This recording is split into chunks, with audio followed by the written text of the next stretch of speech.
Hello friends, this is Casey at the Bodie's Homestead. In today's video, I'm bringing you an article, Your Food Prices Are at Risk as the World Runs Short of Workers. Whether it's fruit pickers, slaughterhouse workers, truckers, or waiters, the world's food ecosystem is buckling due to a shortage of staff. Across the world, a dearth of workers is shaking up food supply chains. In Vietnam, the army is assisting with rice harvest. In the UK, farmers are dumping milk because there are no truckers to collect it. Brazil's Robusta coffee beans took 120 days to reap this year, rather than the usual 90. And American meatpackers are trying to lure new employees with Apple Watches, while fast food chains raise the prices of burgers and burritos. Whether it's fruit pickers, slaughterhouse workers, truckers, warehouse operators, chefs, or waiters, the global food ecosystem is buckling due to a shortage of staff. Supplies are getting hit, and some employers are forced to raise wages at a double-digit pace. That's threatening to push food prices already heated by soaring commodities and freight costs even higher. Prices in August were up 33% from the same month last year, according to an index compiled by the United Nations Food and Agricultural Organization.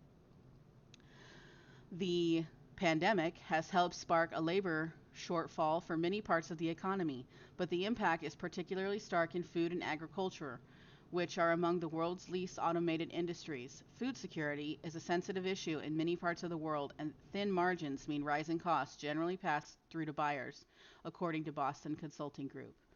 Almost certainly there is a disruption, said Decker Walker, BCG's agribusiness expert in Chicago. Effects vary among locations and products, he said, but the general theme seems to be the roles with the least desirable working condition are actually the ones that we have the most pain with. Here's a little chart of global food price rise during the pandemic.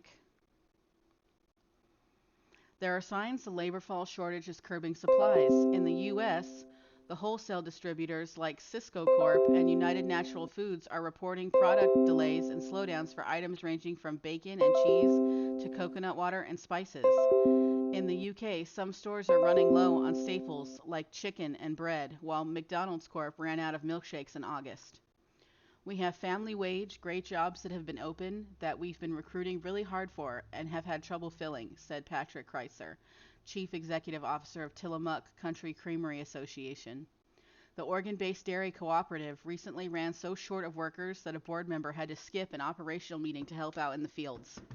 With the inflation we're seeing in the business and the inflation that we're seeing at farm level, it's going to translate to the shelf.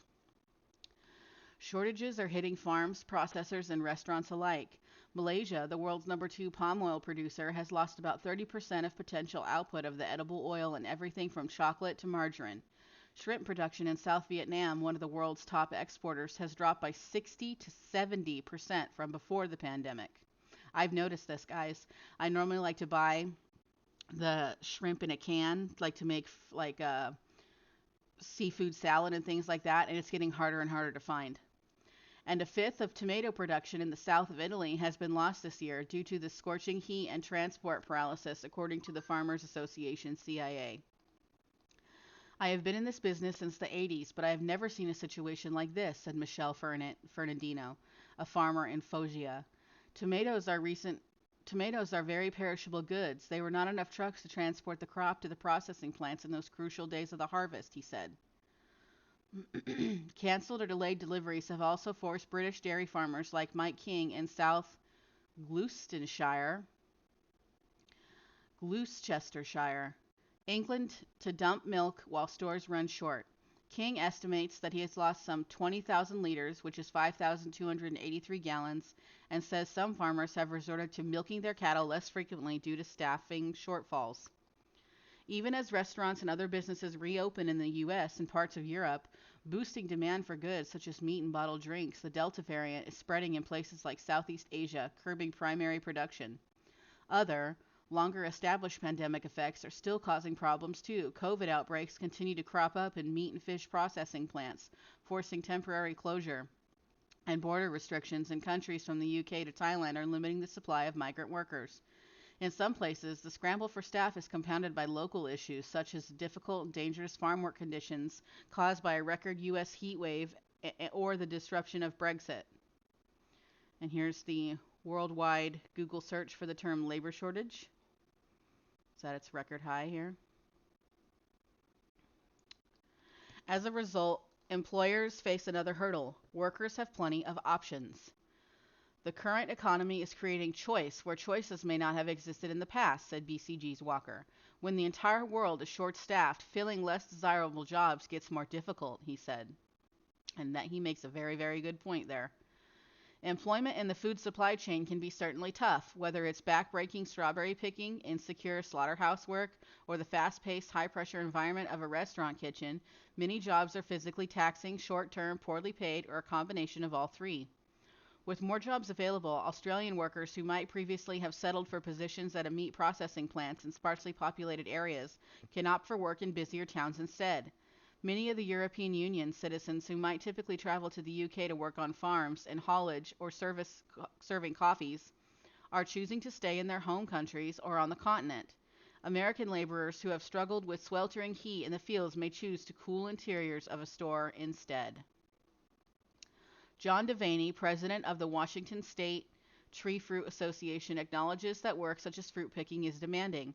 It's a physical job, he said. You are picking fruit and carrying it up and down ladders. So if your alternative is pushing buttons on a cash register, that might be more appealing. And here's the global share of workers in agriculture. It's been falling for decades. This is from 1991 all the way to 2019. Look at that.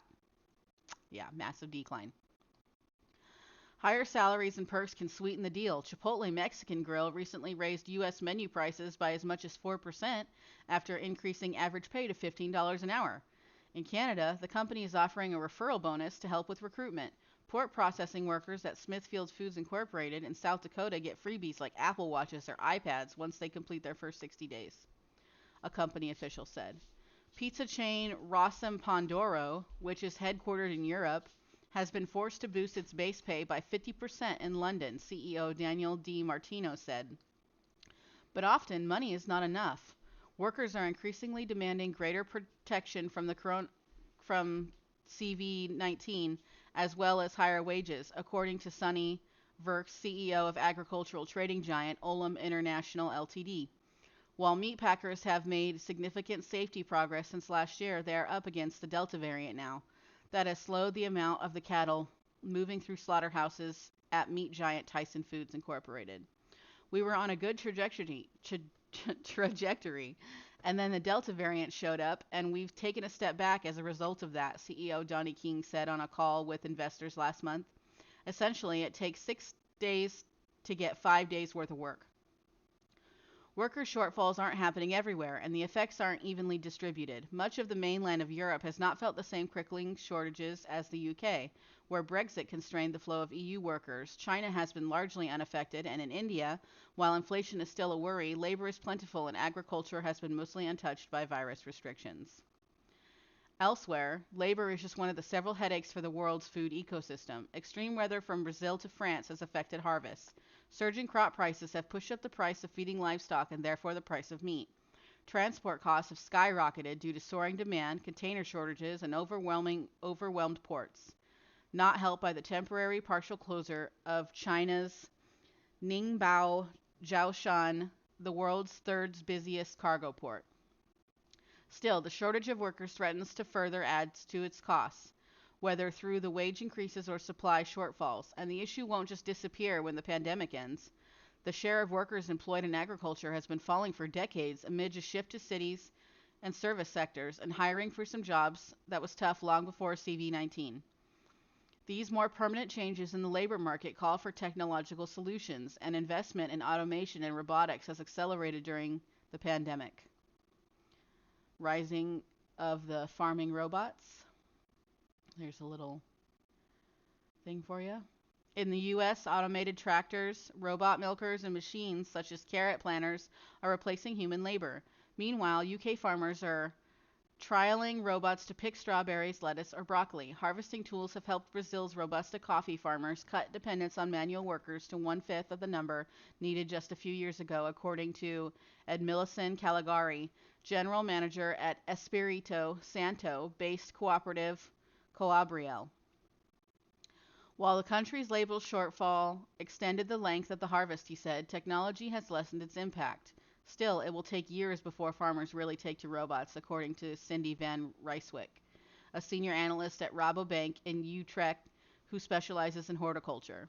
In the end, prices for food have to go up to compensate workers in a better way to find solutions, she said. They just cost money, and we need to be willing to pay that. So that's the end of the article there. Money talks. Prices are going to go up, and we're expected to pay them. That's the outlook. So, okay, guys, I hope you enjoyed this article. Thank you so much for listening in. Keep stocking that pantry. Food prices are just going to continue to go up with all of these labor shortages. At least now we have a better idea of what is truly going on. We have food shortages due to weather, and we have labor shortages due to the pandemic, and that is why the shelves are struggling and why we're going through what we're going through. So thanks again for watching, and I'll see you in the next video. Bye-bye.